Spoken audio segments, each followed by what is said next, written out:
Welcome to the You Can Do Hard Things podcast. I am your host today, General John, where we talk about doing hard things because we realize that in life, the true happiness happens when we learn to do hard things. And today I'm joined by two very special guests. They're actually my best friends as well, where we're going to talk about the solar journey, the solar opportunity, and how doing the hard things in solar has allowed us to really accomplish a lot of things, have given us vast amounts of financial success, but also given us purpose and happiness. So I am joined here to my left by Jordan Matthesius. He is the regional manager with Legacy Power. He oversees the Pacific region. And then I'm joined to my right by Jake Ransom, who he's also a regional manager at Legacy Power, and he oversees the Southern California region. These two are some of the most phenomenal leaders in the solar space. I would argue the best leaders in the solar space. They're remarkable at training people, building people up, empowering them, and teaching them that they can do hard things. So so you guys want to introduce yourselves? Like, give us a little bit background of kind of what got you guys here, and Well, you already did a fantastic job at introducing me, John, so thank you for that. But yeah, a little bit about me. Like John was saying, I am the regional manager for the Pacific region. I got into solar by none other than the General John himself. It was about 5 years ago now. Yeah. That's crazy. Seems like yesterday. I remember that original Pancake House. Yeah. So crazy. I thought you were valeting cars at the time. I swear I thought you were trying to get me to join your MLM, and I was like, yeah, no, I'm good. But you joined something better. Yes, I did. Choosing to follow you has been one of the best decisions of my life. I really mean that. And it's been great, and that is who I am. Yeah. Fast forward today, happily married. Happily married. Just bought a house. Bought a house. About to move in today, like sign the next week. Yeah. Getting the keys. And how old are you, Jordan? I got the keys. Let's go. I'm 28. 28 years old. 28 years old. Already done. 28 years old. Key holder. Key holder. Come on. Love that. Yeah, Jordan has such a powerful testimony of where he used to be, and maybe we'll get more into that and kind of like what this industry has got. Just maybe. Yeah, so cool. It's awesome. Jake Ransom, a.k.a. Handsome Ransom, as some call him. Don't confuse him with Mr. Clean, all right? They are two different people, all right? But Jake, tell us about you, dude. Yeah, first off, honored to be here. Thank you for having me. I love you. You're the man. Thank you for the... just all the encouragement that you've been giving me over the years, and the impact that you've made on my life. And same to you, Jordan. Both you two have made huge impact on my life. And so before I say anything, I just want to honor and like sincerely say thank you to the both of you guys. And it's a true blessing, and it's a privilege to be able to have a part in leading our organization, and it's fun. But yeah, I've known you, John, for about 5 years. I think, 4 or 5 years. And I've been in solar now for 4 years, and it's been a trip. It's been a trip. These two knuckleheads recruited me into the business. Come on. As hesitant as I was, I thought door-to-door was weird. It just seemed very strange and kind of lame, but I had a little bit of open-mindedness and dove in, and it's been a wild ride so far. So not exactly sure what we're going to be getting into as far as the content and our conversation. It's going to be awesome. But like I said, happy to be here. Yeah, and just to kind of bring the audience back to speed, today we're going to focus on just kind of solar and what it's done for us. And then potentially, if someone's watching this and they're interested in getting the solar, what it can really do for them.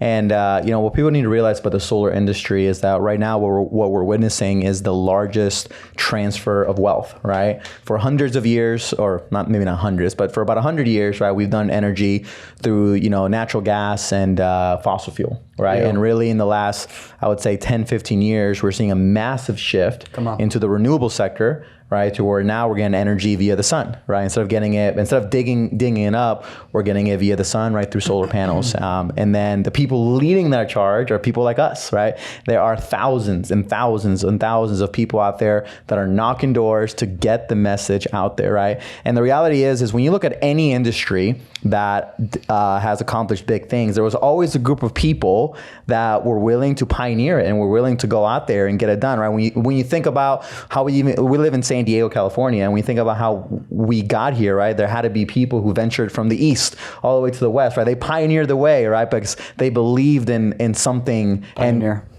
yeah. And here we are, right? So that's what we get to do in the solar space. And, it's been a really awesome journey. Really, the door-to-door space has really allowed us to evolve. I remember when I first started, I was not confident. I didn't have the best public speaking skills, right? I didn't really believe in myself that much, but this industry really has allowed us to evolve and become better people. And I'm grateful for it, right? And I know personally, I'm sure you guys feel the same way. I really believe this is a great career path for a lot of people. I think when society hears of door to door, they instantly think like pushy, or they twist your arms to sign up, right? And it doesn't have to be that way, right? What we're doing is amazing, right? I mean, how many homeowners do you guys have where they thank you that you saved them $100, $200, $500 monthly off their electric bill? And especially in today's day and age, right? Biden's America, right? That means a lot for some people, right? So I want to ask you guys, I mean, you guys have been in the space for 5 years, right? What do you guys believe is the longevity of this industry? Because I feel like that's the question we get a lot. People will say, oh, there's only 2 good years left, 3 years left. I was hearing that back in 2016, people saying like, oh, we got like 2 years left. 6 years later, here we are. So like, I mean, given what you guys have done, like what do you guys believe is the longevity of this industry? That's a great question, John. And thank you for asking it. First of all, in the Inflation Reduction Act, which hasn't been signed into law yet. Has it officially been signed? It's passed. It's done. Yeah. Okay, cool. Don't agree with everything in the bill. I mean, I think you guys both know where I stand politically, but here's the good news for the people who are in solar. The tax credit got extended another decade, another 10 years, and was increased to 30%. So good. So I think solar nationally, I think market penetration wise, and fact check this, correct me if I'm wrong, I think we're at like 4 or 5% market penetration. Something like that, nationwide is on your side. But nationwide is on your side. I don't know, I butchered that. Maybe Hannah Ransom should have sung that. Nationwide. Anyway, 5% market penetration. There's just like, I think these next 10 years are really going to be some of the most fruitful for solar. And I do believe too that the tax credit is probably going to get extended again 10 years from now, unless some better technology that's, renewable comes out. Then I believe that's what we'll transition to, and that's what we'll be selling. Jake's going to be 80 years old, still knocking doors. Come on. Because it just keeps getting extended. Right. Come on. Yeah, Jake's going to be the vice president 80 years from now. But California, I think, the California market, there's a lot of like naysayers and like, doomsday people that are, predicting like, California, there's like 2 years left, there's 3 years left. Like I totally am in line with what you say. Like we've been hearing that for a while. Right. And we might get another curveball. NEM3, I think, will be a curveball for the industry, but something that legacy and that we have proven to do is always pivot our stance and adapt to whatever we're thrown in. And I think if we play our cards right and, we really do have the strength to adapt and overcome whatever curveballs are thrown our way, we can have 10 more fruitful years of solar in California. Now, then again, California might not be the number one market, that's profitable. It might transition to Florida or Texas. Those are some of the up and coming markets we're seeing. But I still believe that even 10 years from now, we can make money in California, and exceptional money. So what would you say to someone that's like, oh, I want to get into solar, but I don't know. Like what advice would you give that individual that is contemplating it? Because, I mean, this is the modern day gold rush, right? I mean, we got guys that are making 30K checks weekly, right? We've had several guys that have made 6 figures in a month, multiple times, right? So there's a lot of fruit in it. So what would you say to someone that's like, I don't know, they're like thinking about it. Maybe they're in pest control. Maybe they're selling insurance or selling cars or whatever. Like, what would you say to that individual? Jump in. Yeah. Go simple. For it. I love solar. I love the way that solar looks. I love the way that solar, I love what it does. I love how it helps people save money. I love how it produces clean, renewable, sustainable power. I love how the space that we're in is disruptive. And I love how there's this big shift in our generation and just the way that homes are powered. And it's fascinating to me. Just getting the chance to learn about the modern day grid and Wow. how the utility works. And before I got into solar, I didn't really pay much attention to that stuff. I didn't really know. I personally got my electric bill and just kind of paid it. You know, most people don't really think about how we get our power, how the system works. Sure. But the grid in this day and age it's about 130 years outdated.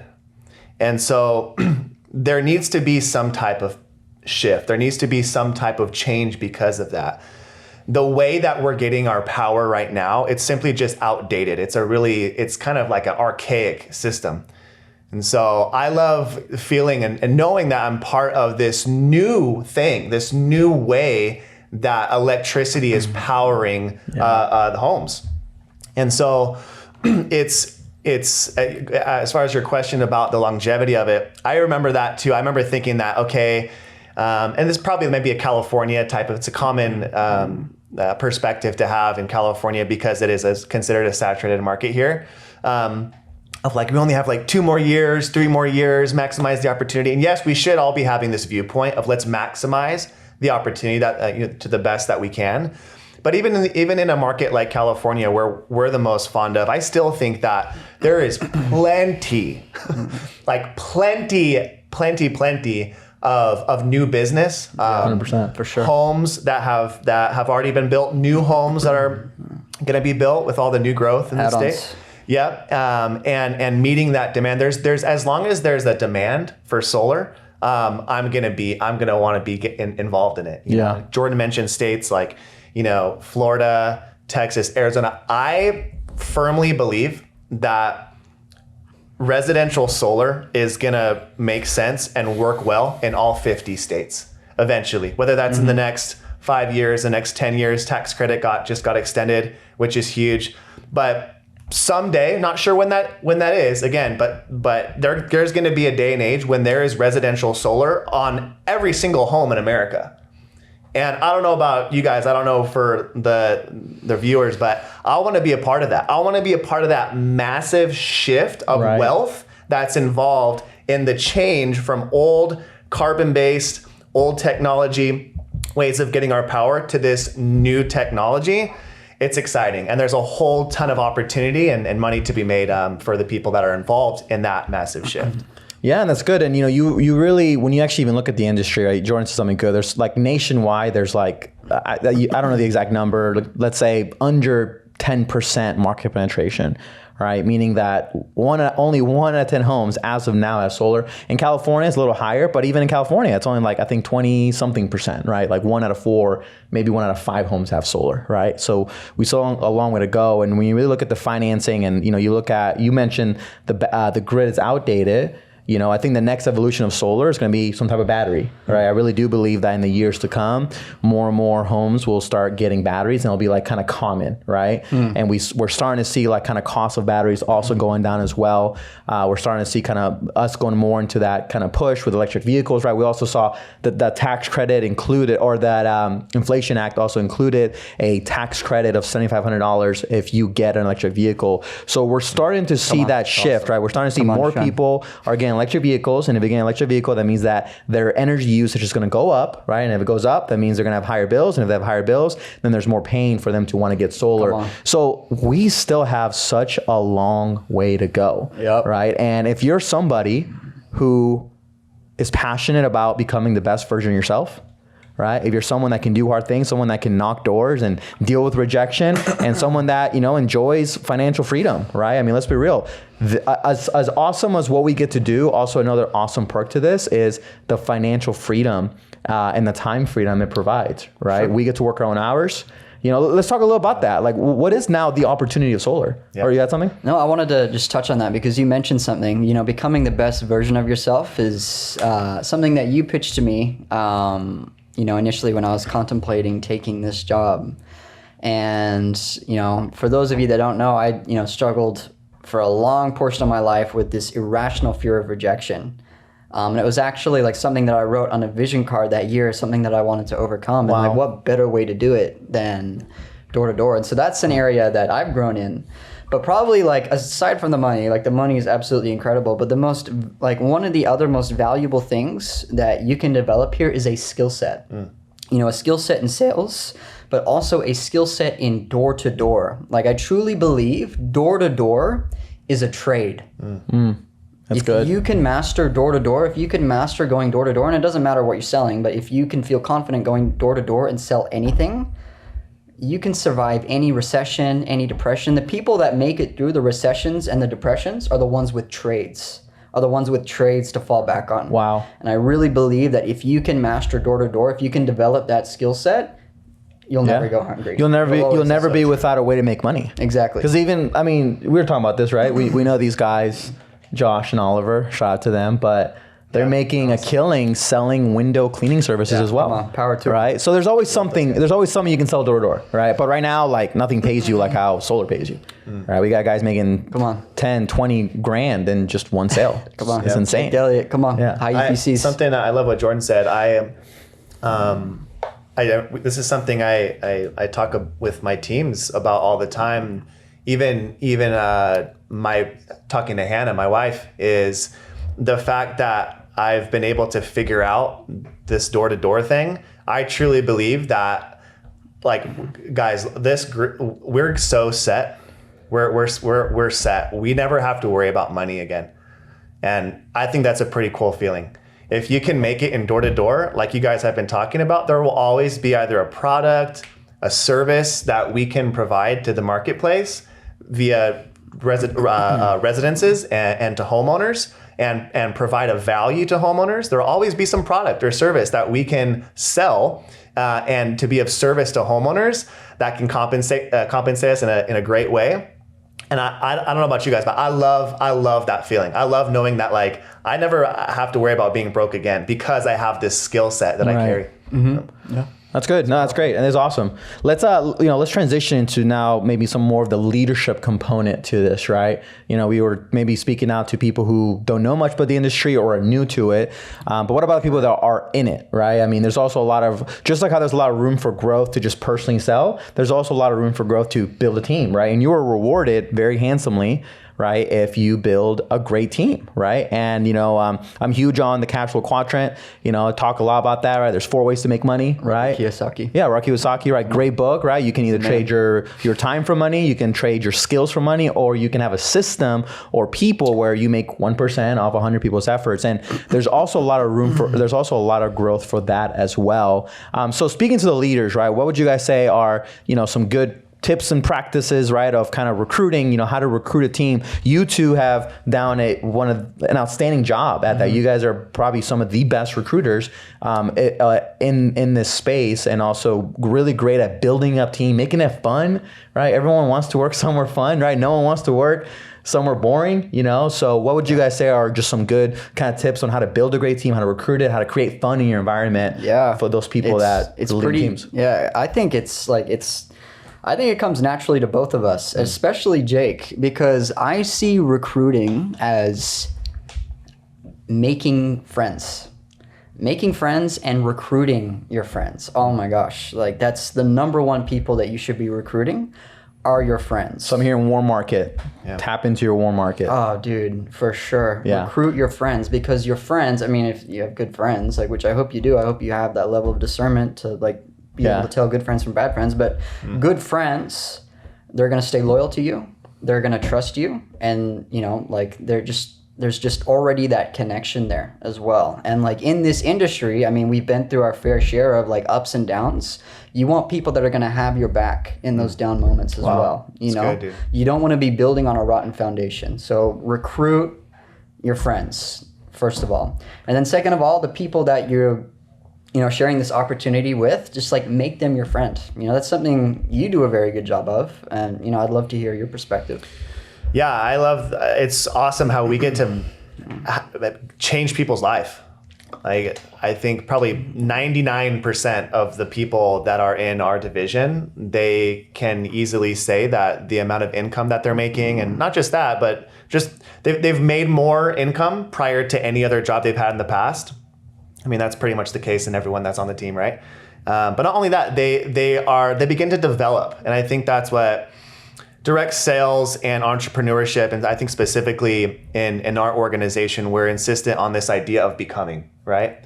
And The way I look at our team and with Legacy is it's really a personal development program with a compensation plan attached to it.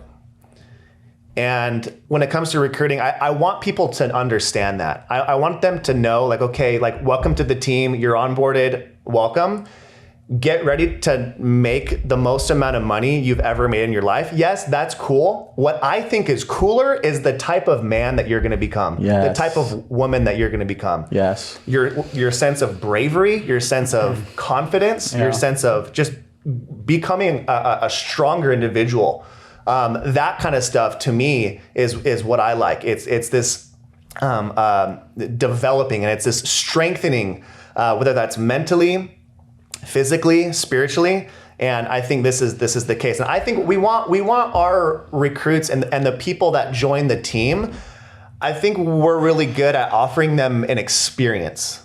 Like, we don't want our guys to come to a correlation and it to seem like dead or low energy or like lame. Like, we want them to be, there needs to be some type of like experience where they come into a meeting and energy is high and people are happy to be there. People are like stoked about the path that we're on and like where we're headed as a team. That's good, because this job is hard, right? I mean, of course, we're talking about all the amazing stuff to it. And dude, I love that personal development course or whatever with the amazing compensation plan, but that comes at a very high price, right? Knocking doors is definitely not fun, and it's also not sexy. Like, I don't think anybody when they were little kids and you're like, what do you want to be when you grow up? Like, no one was like, I want to knock doors for a living. No one thought that. Jordan said that. Jordan did. Yeah, Jordan's the exception. Maybe Stetson too. I think Stetson was born for it. I have a new appreciation for door knocking, though. Like, being in it for so long, like, it's just like it's not that it's like hard, but just like, you can get so good at it that you just come to appreciate the people who are good at door to door so much, and like, those people are gnarly. Yeah, you know what I mean. But see, it's not hard for you now, right? I'm sure it's gotten easier for you. Yeah, well, but it's always been like the battle of the mind, right? Essentially, it is, like, exactly, for sure. Like, all a mindset. The other day I went knocking, and I hadn't knocked in like over a week, and like my first few doors were rough. My first few doors, it like took me a while to get warmed up. Like, I got, especially as a regional manager, I'm not happy to say this, but I got combative with a couple of the people just because I wasn't in the right state of mind. And so I had to take a second and step back and just be like, okay, I gotta, it definitely, like, it's something that you need to like stoke the fire of and keep warm, that skill set. Yeah. So what would you guys say is like one, maybe two traits that a person needs to have success in this industry? Yeah, I think easy. Resourcefulness. That's my number one. Like, every time to that, that's my best answer to that question. What does that mean to you? How do you define resourcefulness, Jake? Totally. So taking ownership and understanding the resources that I have at my disposal. For example, there's this thing that we have called the internet. I don't know if you guys have heard of it, but it's cool. Is it like Google? Is it Google? Yeah. Because the internet has an infinite amount of information. We live in the information age, right? And yes. Right. The ability to practice resourcefulness, what that looks like to me is, if I am unclear, if I'm uncertain about a particular part of our business, I, as an entrepreneur, that's what the best entrepreneurs have. That's one of their biggest traits, is they understand the importance of being resourceful. If I don't know something, I've got to figure out a way to find out the solution, or find out how to do that thing, or find out if something if I'm unclear, or let's say I need more training or more knowledge or a better understanding, whether that's solar, whether that's sales, whether that's stuff about leadership, I can access this information. I just have to find it. On the contrary, and we see this often in rookie reps, people that are newer to the team, and this isn't to bash them, but sometimes we're pretty like transparent about talking about this. Sometimes reps will have kind of like a silly question. And how it is. It's a dumb question. And I'm like, I mean, it kind of is. So I'm happy to answer that. I always want to empower them, right? We don't want to ever shame them. Happy to answer that, little Timmy, and I'll give them the answer. But FYI, there's this thing called Google. Yes. And so, like, just a little bit more resourcefulness is going to help you, Timmy. What is SDG&E's number? Yeah. in your journey with us. So that's just an example, but I think resourcefulness is huge. Yeah. Sure. And that reminds me, in the military, we learn resourcefulness, right? In the Marine Corps, we were, when I was a junior Marine, we had to read this book called Message to Garcia. And literally the message is, you have this lieutenant that is given this message from John F. Kennedy, and all John F. Kennedy says, now this is not a true story, I don't think it is, but it's just John F. Kennedy gives this lieutenant and he just says, deliver this to General Garcia. That's all John F. Kennedy says. And the lieutenant didn't say, well, where is he? What does he look like? Will he know I'm coming? He didn't ask these billions of questions. He just said, yes, sir. And then he figured it out. Let's go. Right? And then that book teaches you resourcefulness, that the lieutenant, he just had one clear instruction: hey, deliver this message to General Garcia, and then he figured out the rest, right? And that's resourcefulness. It's like having this awareness of, okay, let me pause. Okay, the end goal is I gotta call SDG&E, right? Okay, what resource do I have right now available? Oh, I have my phone. That's right. powerful. Oh, I have the internet. I have Google. What is SDG? Like, it's simple, right? It's having this awareness of just pausing and being like, what do I have at my disposal, instead of being lazy and wanting someone else to do the work for you. Yeah. Should do a training on that. Yeah, right. So it's good, dude. Love that. You know me. I'm like, resourcefulness. Come on, dude. So yes. What would you say, Jordan? Number one trait to look at? Yeah. You can't say be good looking, so. That does. No, you know what? No, listen, I've actually We'll found. serve you. I've actually found that can actually be a negative, because hear me out. People who are good looking on the doors don't experience rejection often enough in life as somebody who might be average looking, and they're not as seasoned to rejection, so they have a much harder time in the beginning as well. But that's not what I would say. Good looks It's can good like looking. help you, but also can like hurt you in that way for sure too. Sure, yeah. For the record, have you ever stop and think that Jordan kind of low-key looks like Justin Bieber sometimes? Yeah, Do you see that? Absolutely. Yeah. Long Not lost, really. long Just lost brother. right now, put a photo of Justin Bieber next to Jordan, and we can take a vote. But anyways, go on. Just because we're both. Anyway, all right. Never mind. Number one trait that I look for. I don't know if it's really a trait, but like a question that I ask every single rep is, what is your why? What is your why? What is your vision? What is your purpose? Why are you doing this? Why are you coming into a door-to-door, commission-only job? Why? To make a ton of money. Okay, cool. Why? Because I want to live a good life. Why? Because I want, whatever it may be, but get really deep. And I've just found that people with families, people who are married, people who are really clear on their why and have that hunger and that motivation, just end up doing way, way better. Because what a why is, another word for a why is a vision. I can see myself providing for my family, giving them an extraordinary life, giving them the life that I never had, growing up, or whatever, fill in the blank for whatever it is. Yeah, I think if you're in the business only to make big money, you're not going to last. That's a weak why. Yeah, exactly. And you are going to go through pain and adversity in this job. It's not a matter of if, it's when. And you know what? I'm so grateful for it, because some of the reason I am the man I am today is because I went through it kicking and screaming and crying, but I walked through that pain and adversity and came through on the other side. And I'm so grateful for it. And you know what? Having a vision and a why is what gave my pain in those seasons a purpose. Wow. If your pain doesn't have a purpose, you're not going to last in this job. Well said. So if somebody's pain they don't have a purpose for their pain, okay. Yeah. Go to Sunder. I don't know if I can say that on here, but get something for your pain. That's my thing. No pain, no gain. You want to get something for your pain. There's a cost to that.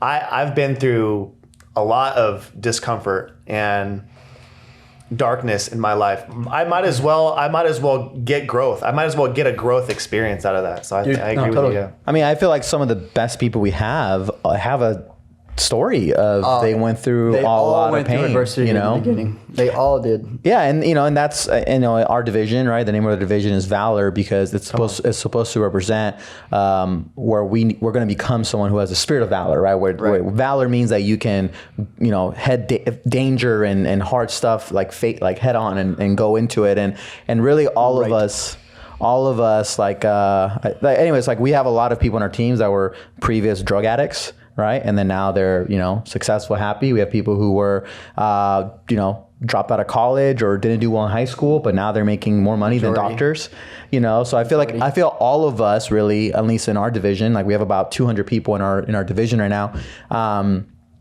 We're a little broken, but like you said, they allowed that pain to give them purpose. And that's huge, right? Like we have to have a deep why. And I do this exercise. It's called the 7 layers deep exercise, where essentially you ask yourself why 7 times. Hey, why do you want to do solar? Oh, I want to make a lot of money. Okay, why do you want to make a lot of money? Well, I want to retire my family. Why do you want to retire your family? And then you do it 7 times. And if you do it right, around the 4th to 5th level, you get out of your head and into your heart. And that's where it gets deep, right? Because like Jake said, if you make it about the money or the cars or the lifestyle, that'll last for a season, but it won't get you when shit gets really hard. I mean, how many crises have we been through over the years? So many. I feel like every year there's at least one major crisis. Yeah. But 6-7 years later, here we are. Because like you said, we have a deep why, right? Like you guys are married. Powerful.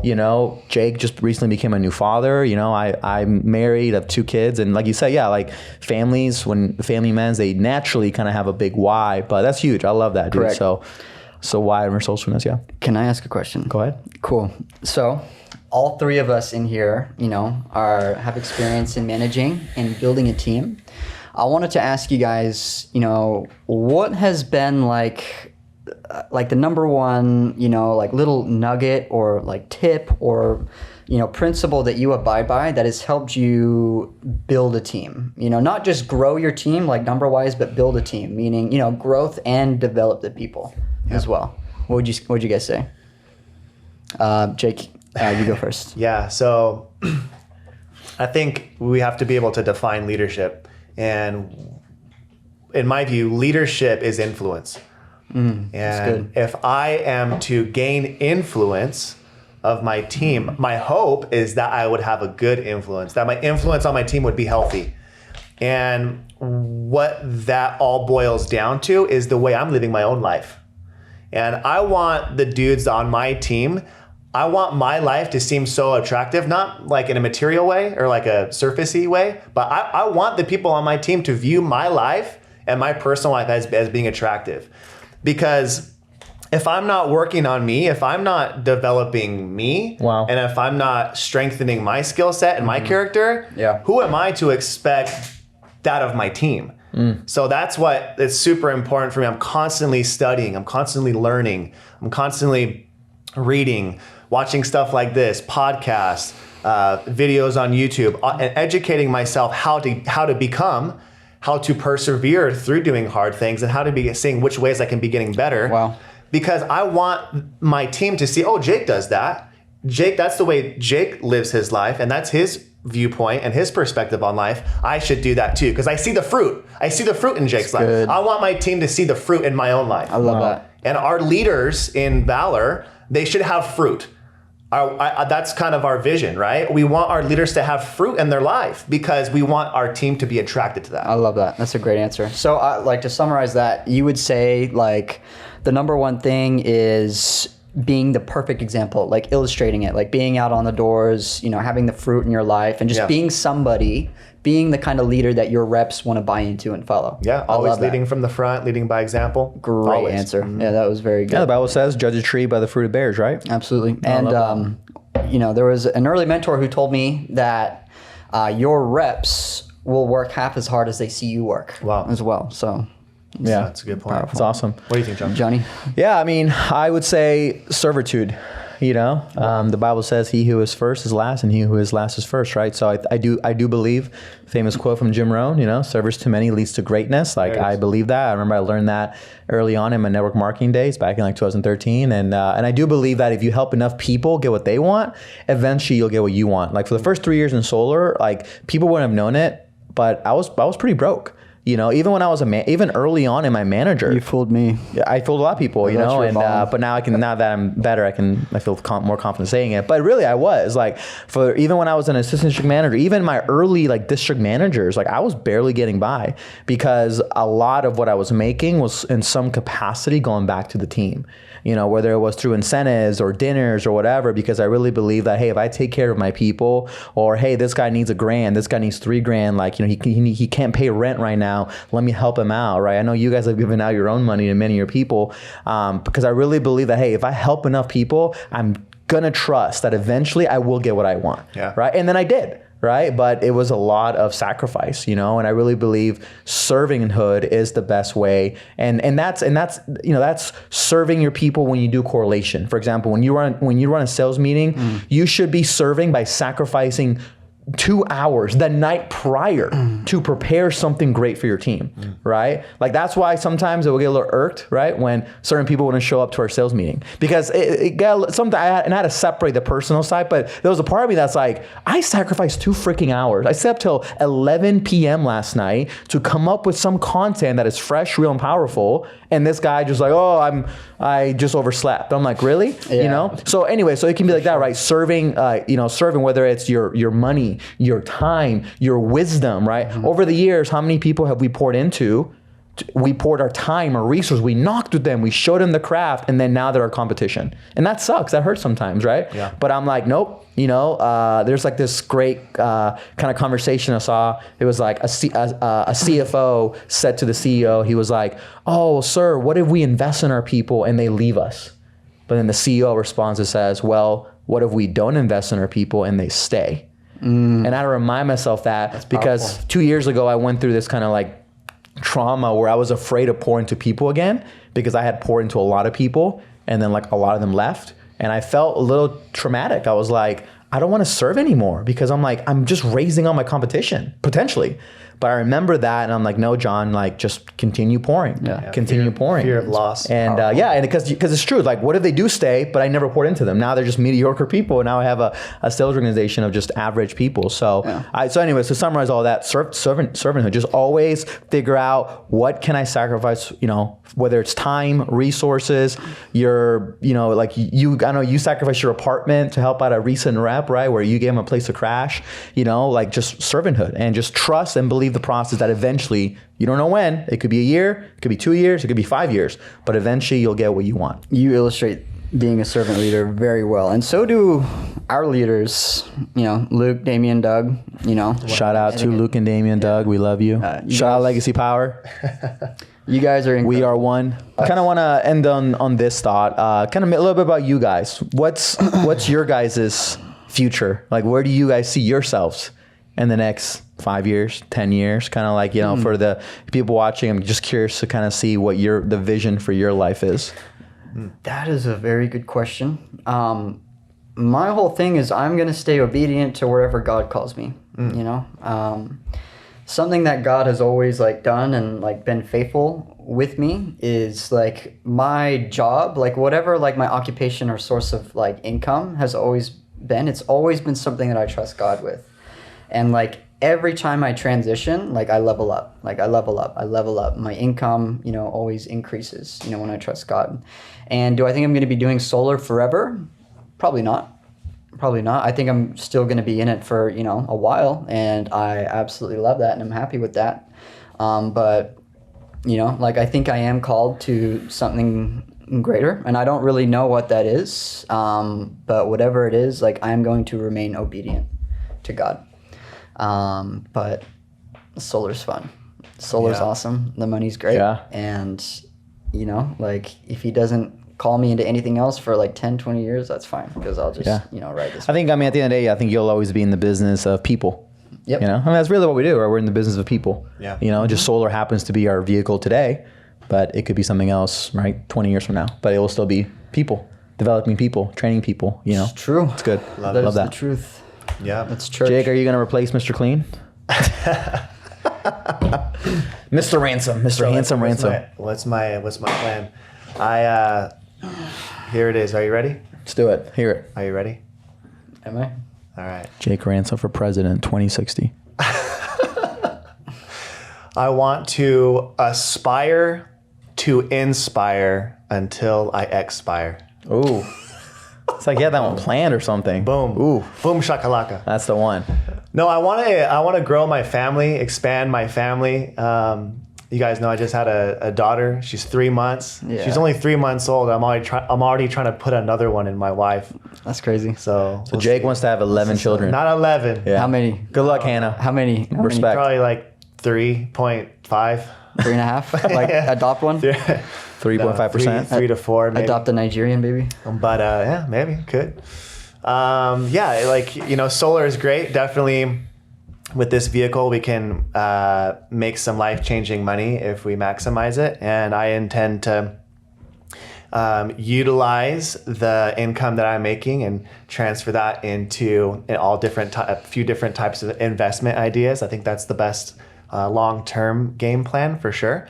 I think it's important that we have one primary cash flowing vehicle, which for me is solar right now. But it's always good to be having an eye on.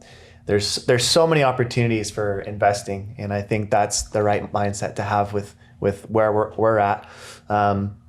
Yeah, continue to grow and continue to level up in my life, and I'm eager to see what's on the horizon, you know, and I anticipate even the things that I'm gonna experience on this journey that I probably have no idea at this point in my life that I'm gonna end up there, you know. Like, for example, 10 years ago, I was doing door-to-door sales. Was like nowhere in the horizon, even a thought into it. Yeah. If you would have told me that I would be a regional manager of a door-to-door solar sales company 10 years ago, I would have been like, what? So you never know. And I love how Jordan says, like, just continue to trust, you know, trust in God that he's going to make a path and make a way, and continue to live from the place of gratitude. And I think if we do that, then we be all right. Yeah, that's good. I appreciate that. And, you know, I am excited to do it alongside with you guys. You know, I mean, I know we work together, but you guys truly are some of my best friends that I have, and I'm honored to do this journey with you, but also be on the journey of husbandry and father soon. Raquel.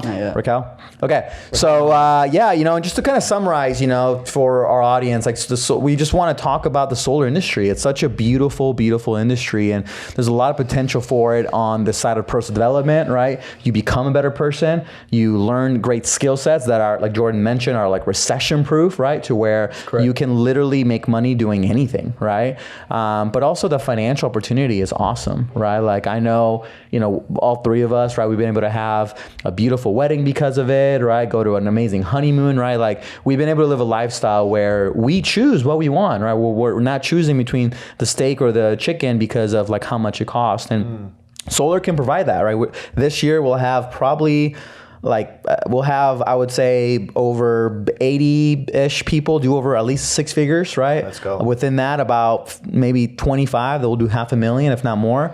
And then pretty sure about 3 to 5 people that will do over $1 million. And this is just commission. This is like install commission, right? Commission only, right? Straight commission. And what's nuts is even these guys are going to make $1 million. What's crazy is they're not working 8 hours every single day, Monday through Friday, right? They're really not. You know, they just work really hard. They work really smart. They've perfected the craft of sales, of communication, of persuasion, and they're being paid really, really great for it. So, you know, for those people who want to be paid their worth, like, look in the solar industry. Of course, we're hiring, right? Legacy Valor. You know, we're hiring really like anywhere in the nation, almost anywhere in the nation. But you know, so to kind of close out, guys, where can the audience find you guys? Like on social media? I know you guys, like, give us your Instagram handles, Facebook, Twitter. J-Mates. At J-Mates. And then at Pluto. How do you spell that? How do you spell that, Jordan? If you have a felony record, hit up at Pluto Tectonics. But if your record's clean, at JMates. If you need to get a hold of me, just email my secretary, Luke Toon at lgcypower.com. He'll give you all the info that you need. Right. And yeah, Instagram, Pluto Tectonics. Follow me. Yeah. That's great. So thank you guys for tuning in to today's episode of You Can Do Hard Things podcast. We want to remind you guys that you can do hard things. You're equipped for it. You're wired for it. And you will find massive, massive purpose and happiness and joy in doing hard things. So we'll catch you guys at the next podcast.